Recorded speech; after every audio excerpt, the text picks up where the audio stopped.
A Navy SEAL slipped into the wilderness on a mission no one would ever claim, carrying only discipline scars and a German shepherd trained to notice what others missed.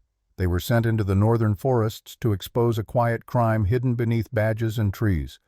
He didn't go there to be a hero. He went there to finish the job and disappear. But long before the first shot echoed through the pines, his dog sensed something was wrong, as if guided by a hand beyond training. In the cold shadows of the mountain, loyalty would bleed, truth would surface, and light would appear where corruption believed it was safest. What began as a secret operation would slowly reveal a miracle shaped by faith, courage, and God's unseen plan. Before we begin, tell us where you're watching from. And don't forget to like and subscribe to Stories That Heal. Cold rain slid through the pines outside Coeur d'Alene, Idaho, turning the forest floor dark and soft, the air smelling of sap and iron as dusk settled without ceremony. Lucas Hale moved beneath the trees with the economy of a man who had learned that excess motion invited regret. At 38, he carried himself tall and spare, 6 feet, even shoulders squared not by vanity but by years of weight borne in silence. His face was sharply angled, a jawline cut clean as a blade, weathered skin the color of old leather earned under foreign suns and long nights. Dark stubble traced his chin and upper lip, kept short because anything longer itched beneath a balaclava. Steel-gray eyes, calm to the point of unnerving, missed very little. They were the eyes of a Navy SEAL who had watched good plans unravel and learned to read the moment before sound became chaos. A scar, thin and pale, crossed his right eyebrow. Shrapnel from a door blown too close years ago, an event that left him quieter afterward, slower to trust but ferociously loyal once he did. Lucas wore matte black field gear, dulled by rain, the fabric hugging a lean frame shaped by endurance rather than bulk. His movements were measured, almost gentle, as if the forest itself might spook if handled roughly. Beside him flowed Rex, a 6-year-old German shepherd with a thick sable coat shot through with charcoal, and powerful shoulders rolling beneath muscle earned the honest way. Rex's muzzle had begun to frost white at the edges, not from age, so much as from a life spent watching when others slept. Amber eyes glinted with intelligence and humor. Rex could look amused when the moment allowed it, but tonight his posture was all work, ears, pricked tail, low and steady, breathing controlled. A plain black harness fit him close, the leather worn smooth where Lucas's hand often rested. They had served together overseas, explosive detection and perimeter patrol, and though Rex was officially retired, neither dog nor man believed in the word when purpose still answered. The mission here was unacknowledged, passed quietly from federal whispers to Lucas's phone evidence of a logging ring stripping protected land, shielded by a handful of local cops who wore their badges like camouflage. Lucas had agreed because the forest had no voice, and because he understood what happened when power decided silence was cheaper than truth. He felt the familiar tightening in his chest, the calm before the work mixed with something heavier, the knowledge that corruption wore friendly faces and friendly accents. Ahead, Rex slowed, nose lifting, as rain beaded on his whiskers. Lucas knelt, gloved fingers brushing damp needles, eyes tracing the ground where tire ruts had been disguised with dragged branches. The trick was clever, executed by someone who knew how people searched and how they quit when tired. Lucas respected competence even when he opposed it. It reminded him not to underestimate. A low structure emerged through the trees, a temporary staging shed built to look abandoned. Light leaked from a seam too steady for a campfire. Lucas's mind catalogued angles, distances, exits. He pictured the men inside uniforms, jokes, the easy swagger of authority misused, and felt a quiet anger settle, not hot, but resolute. Rex looked back at him, head tilted just enough to ask permission rather than reassurance. Lucas placed 2 fingers to his own chest, then pointed, "Wait, then move." The dog's ears flicked once. Lucas thought of the event that had changed him most, not a blast or a loss, but a night when he had chosen to pull a teammate from the line of fire instead of advancing a choice that saved a life and cost him a commendation. He had learned then that right did not always look like victory from a distance. Rain thickened, drumming leaves, muffling sound. Lucas slid a palm to Rex's shoulder, feeling warmth and strength, anchoring himself to something honest. Whatever happened next would be clean or it would be costly. Either way, he would not disappear. As he edged forward, the forest seemed to lean in, listening, and the chapter closed with a simple truth already written in his bones. Lucas and Rex had come to expose a quiet crime, and the night had just begun. Rain thickened into a steady curtain as Lucas Hale eased closer to the staging shed, the forest swallowing his outline the way it had swallowed truths here for years. The light leaking from the structure pulsed once, then steadied again, electric and deliberate. Lucas counted breaths, not seconds because breath never lied. Rex flowed ahead on a diagonal body, low paws placing themselves as if the ground whispered instructions only he could hear. The dog's coat darkened with rain sable fur clinging to muscle. His amber eyes were sharp but calm, the look of a professional who understood patience as a form of courage. Lucas paused at the tree line, shoulders settling, mind flattening into a map of angles and intentions. He caught voices now, men laughing softly, the casual ease of people who believed the badge on their chest had made them untouchable. Inside the shed, equipment clinked, chains, fuel cans, the metallic scrape of saw teeth. Lucas felt the familiar moral friction rise, not fear, not doubt, but the weight of stepping into a wrong that would not correct itself without resistance. He lifted his wrist, a silent signal. Rex froze.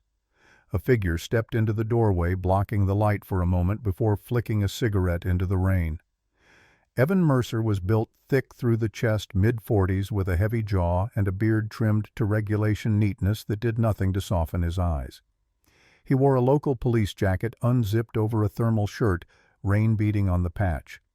Mercer had the posture of a man used to being obeyed and the habit of smirking before he spoke, as if he enjoyed deciding which rules applied. Lucas noted the pistol's relaxed hang at Mercer's hip and the rifle propped just inside the door. Another man moved behind him, Caleb Price, younger, late 20s, lean and restless hair cut too short in an attempt to look tougher than he felt. Price kept glancing into the trees, fingers drumming his thigh. He had the look of someone who hadn't grown up planning to do bad things, but had learned how to stand by while they happened. Lucas edged closer, rain masking his steps. He set a palm to the ground and felt the vibration of the generator humming inside the shed. Evidence waited there. Serial numbers, logs, footage, proof with teeth. Rex shifted nostrils, flaring, and Lucas sensed the turn a heartbeat before it happened. Mercer stiffened. "You hear that?" Mercer said, voice cutting the rain. Price shook his head too quickly. Mercer's gaze slid toward the tree line, not seeing Lucas but feeling watched. He took a step forward, and in that moment a branch snapped, not under Lucas's foot but somewhere deeper, wrong and loud. Price swore. Mercer reached for his pistol. Everything accelerated.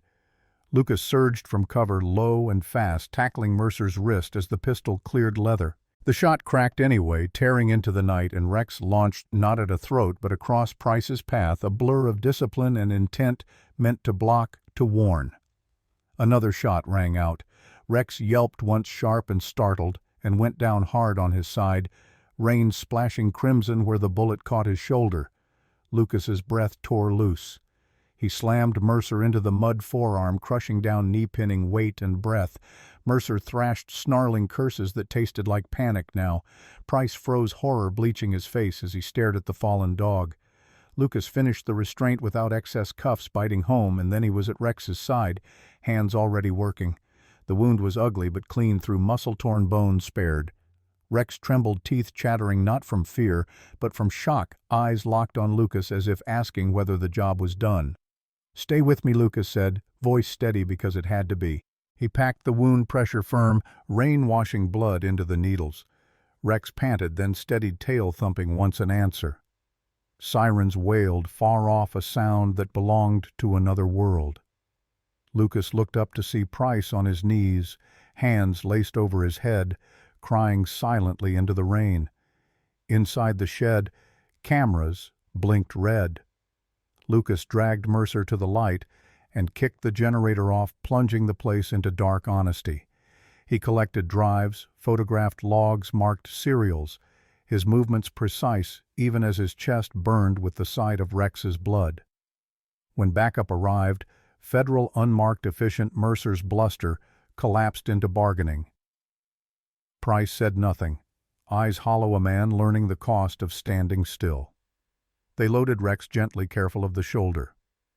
As the doors closed, Lucas pressed his forehead to the dog's harness, rain and sweat, and something like prayer mixing on his skin. The forest released a breath it had been holding. Lucas rose, hands empty now, and felt the truth settle like weight redistributed rather than removed. He had come to expose a quiet crime.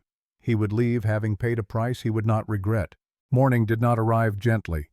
It came pale and metallic, filtered through fog that clung to the lower slopes outside Coeur d'Alene like unfinished judgment.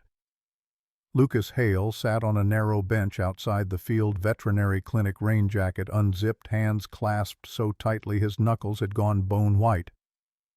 Inside, behind a frosted glass door, Rex was still under anesthesia. The gunshot wound to the shoulder had been clean, the veterinarian said, but clean did not mean small.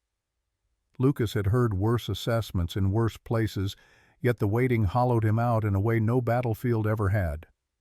When Lucas stood, he still looked carved from restraint, tall, lean shoulders, squared, dark stubble, roughened by a night without sleep. His steel-gray eyes tracked every sound, every footstep, as if danger might still try to collect what it had failed to take. The clinic door opened and Dr. Hannah Collins stepped out, pulling off her gloves. She was in her early 40s, medium height, athletic in the practical way of someone used to lifting animals larger than herself. Her dark blonde hair was tied back in a low, efficient braid streaked with early gray that spoke of years spent in emergencies rather than mirrors. Her skin was fair, freckled across the nose, eyes a steady hazel that balanced empathy with decisiveness. "He's stable," she said simply, because she had learned that honesty landed best when it didn't perform.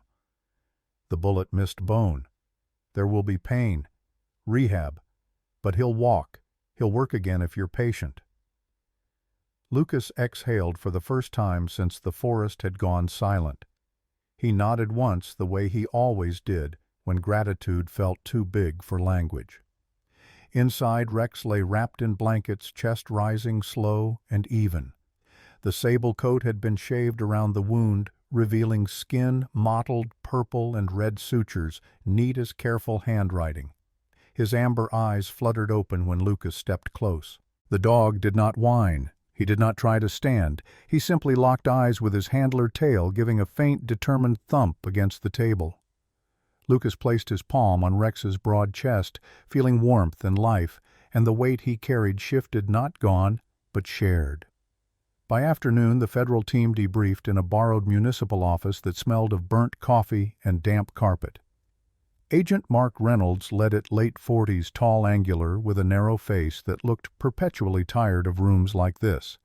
His dark hair was clipped short, his beard trimmed close in the style of someone who didn't have time to think about style. Reynolds spoke carefully, choosing words the way bomb techs chose tools. "Mercer's talking," he said. "Enough to unravel the local peace. Logs, shell companies, kickbacks. Price gave us corroboration." Lucas listened without expression. Justice, he had learned, moved slower than blood and faster than rumor. What Reynolds didn't say mattered more. The ring was larger. The forest site had been a node, not a head. Lucas felt the familiar itch between his shoulders, the sense of unfinished work.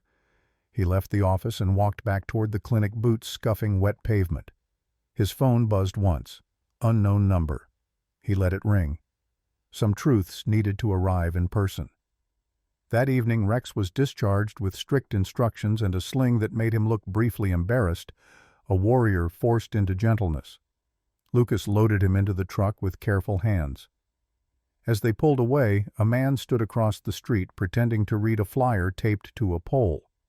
Daniel Brooks was unremarkable by design, mid-30s, average height, Brown hair, clean-shaven, the kind of face that dissolved into a crowd. But his eyes lingered a fraction too long on the truck, and Lucas caught it in the mirror. Training hummed awake. The road back toward the forest curled through low hills. Rex slept, breathing steady pain meds, softening the edge. Lucas drove with one hand, the other resting on the wheel's worn leather mind, replaying angles. Headlights flared behind him, then dipped back. The truck rolled on. At a turnout overlooking a logging road, Lucas pulled over and killed the engine. Fog thickened. Footsteps approached, measured, careful. Daniel Brooks stopped 10 feet away, hands visible, posture open. "I didn't want to do this by phone," he said. His voice was calm, practiced. "There's another site, farther north. Different uniforms, same wood." Lucas studied him, cataloging micro-movements. "Why tell me?" Brooks hesitated, a flicker of something like shame crossing his face. "Because I grew up here," he said.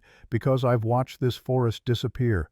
And because your dog took a bullet meant for people like me." The admission landed heavy. Lucas looked back at Rex, asleep, brave, even in rest. Fog shifted. The forest listened again. Lucas made a choice he had been circling since dawn. "Coordinates," he said. Brooks gave them. When Brooks left, he walked faster than when he'd arrived, as if relieved to have placed the truth somewhere else. Lucas drove on, night closing in. Rex stirred, eyes opening, reading. Lucas's silence the way he always had. Lucas reached back and touched the harness. "We're not done," he said quietly. Rex's tail thumped once firm despite the sling. The road narrowed. The trees drew closer, and the work ahead took shape not as revenge, not as duty, but as fidelity to a promise made in blood and kept by staying upright. Night rose hard and windless as Lucas Hale turned north, the road thinning into a ribbon of gravel that cut through higher country beyond Coeur d'Alene. Clouds pressed low, swallowing stars, and the forest tightened around the truck as if testing resolve. Rex lay on the rear mat shoulder, secured, breathing even but alert. Pain had slowed his body, not his attention. Lucas drove with the discipline of a man who had learned how small mistakes grew teeth in the dark. He replayed Daniel Brooks' coordinates until they settled into muscle memory, then let the thinking stop. The new site sat near a switchback above an abandoned spur chosen for the way sound bent and lights disappeared terrain that lied politely until it killed you. Lucas parked well short and continued on foot, rain turning to sleet that stung his cheeks and polished his patience. He felt the mountain's pressure as a physical thing, the way it forced honesty out of breath and balance. Rex limped at his side, refusing the sling. Now amber eyes bright with the old humor that surfaced when work mattered. They reached the overlook before midnight. Below a temporary yard glowed in masked amber stacks of cut timber tarps weighted with chains, a loader idling too quietly for legal work. Lucas counted silhouettes, 4, maybe 5, moving with confidence that came from repetition. He smelled diesel and sap and the faint sweetness of fresh-cut wood that didn't belong in protected land. A woman stepped into view.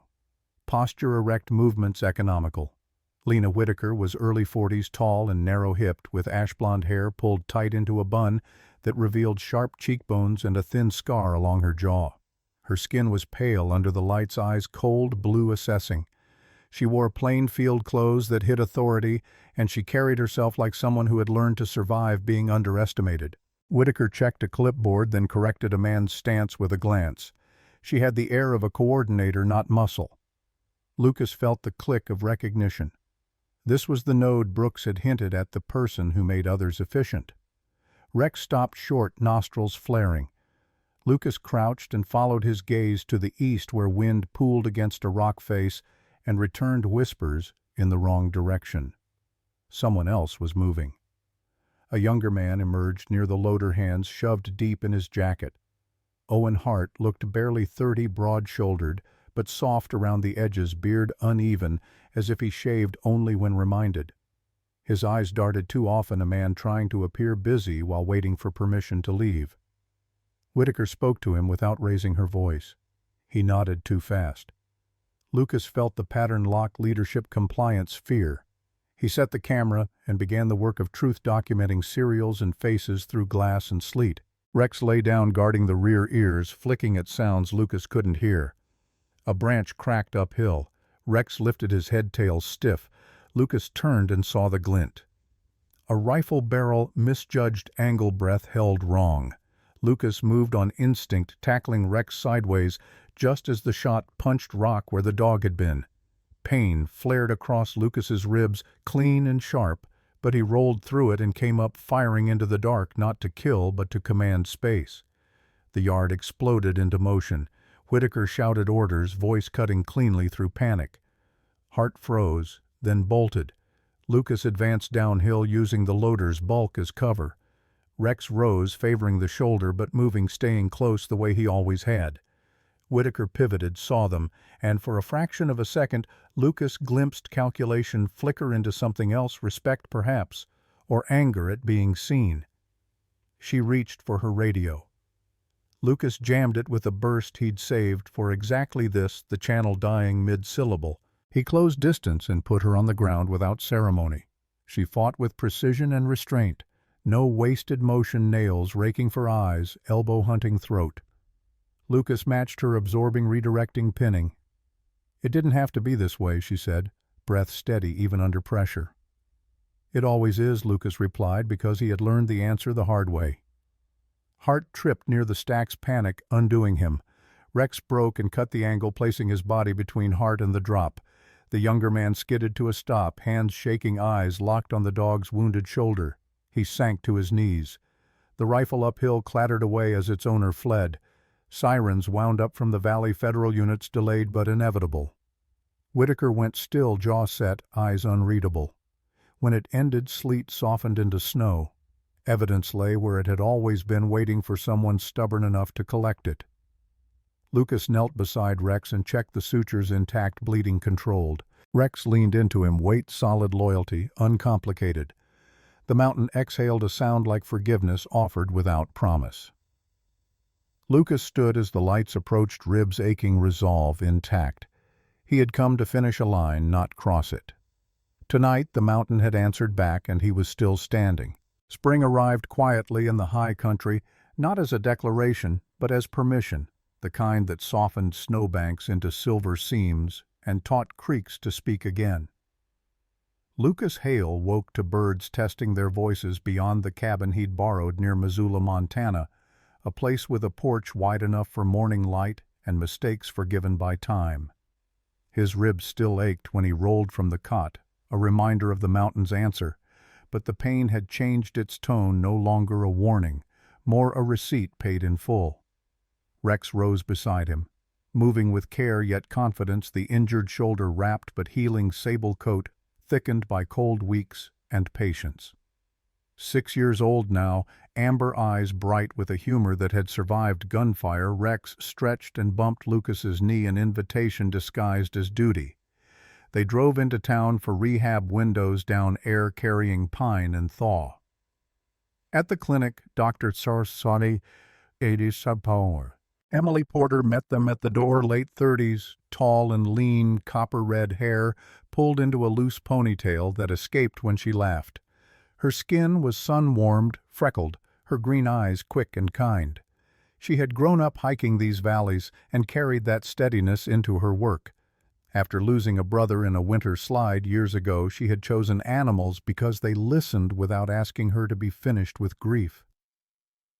Emily knelt to Rex's level hands, gentle and certain. "Let's make you stronger than before," she said. And Rex answered by placing his chin in her palm, tail, thumping once solemn approval granted. Rehab took weeks. Lucas learned the art of waiting without retreating, the discipline of small repetitions that rebuilt what violence had interrupted. Rex swam in the therapy pool, muscles remembering joy before strength. He walked ladders and poles, relearning balance with the stubborn pride of a professional who hated half measures. Lucas watched, offering praise in the quiet language they shared, feeling something in his chest loosen that had been locked since the forest first leaned in. Outside the clinic, news unfolded with the slow confidence of truth that had found its footing. Indictments, resignations, seized equipment, a map of protected land returned to green.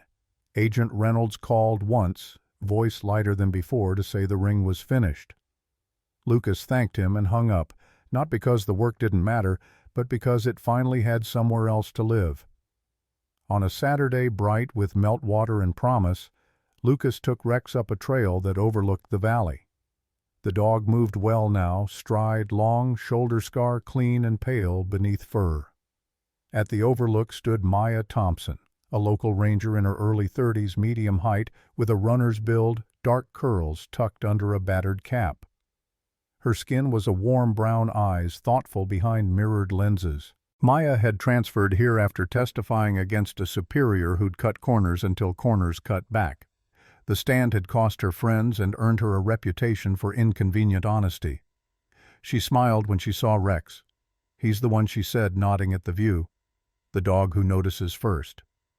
Lucas felt a grin surprise him. They sat on a sun-warmed log and talked about trails and weather and the strange relief of doing the right thing when no one was clapping. Rex lay between them, head on paws, ears swiveling with the world. A breeze carried laughter from a lower switchback hikers passing alive and unafraid. Lucas realized then that happiness had not arrived with fireworks. It had come as a widening quiet, a sense of standing in the right place, long enough for the land to recognize you. Later that evening, Lucas returned to the porch and cooked with the door open, letting light spill onto the steps. Rex dozed nearby, rising only to patrol the edge habit, reshaped into peace. Emily stopped by with a cooler and a grin, insisting on celebrating graduation day. Maya joined them after her shift, boots, dusty stories gentle. They ate and laughed, the sound carrying into the trees without asking permission. Lucas noticed how easily the night accepted it. When the stars came out, Lucas rested a hand on Rex's broad head. "We stayed," he said softly, not as a vow, but as a fact. Rex leaned into the touch, solid and warm. Somewhere down the valley, a truck passed a normal sound in a normal life, and Lucas felt gratitude settle where anger used to live. He had been trained to disappear, to finish and move on. The forest had taught him something harder and kinder. Sometimes the bravest thing was to remain to tend what had been hurt until it learned to run again. The light stayed on, the door stayed open, and in that simple choreography of care, hope found its footing and refused to leave. Sometimes miracles do not arrive with thunder or fire. Sometimes they come quietly through a loyal dog who senses danger before it speaks, through a wounded heart that chooses to stay instead of disappear, through a light left on when the night grows long. If God's hand is gentle, it is because He trusts us to notice, to listen, to protect, to remain when walking away would be easier. In our everyday lives, we all face seasons where the path is unclear and the cold feels close. But faith reminds us that no road is truly walked alone. When we choose compassion, courage, and patience, we become part of the miracle God is already working. If this story touched your heart, please share it with someone who may need hope today. Tell us in the comments where you are watching from and what gives you strength during hard times. And if stories like this bring you comfort, faith, or healing, consider subscribing to the channel and walking this journey with us. May God bless you, protect you, and guide your steps, and may His light always find you when the way feels dark.